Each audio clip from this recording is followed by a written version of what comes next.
প্রত্যেকটা আত্মা আল্লাহর কাছে সংরক্ষিত থাকে। প্রতিটা রুহু, প্রতিটা মানুষ মালাকুল মাউতকে দেখতে পায়। আপনিও দেখবেন, আমিও দেখব।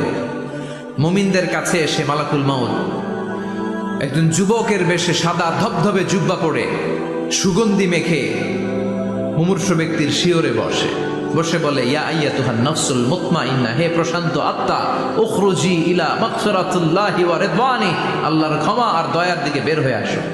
বলা মাত্রই মুমিনের আত্মাটা স্মুথলি বের হয়ে আসে।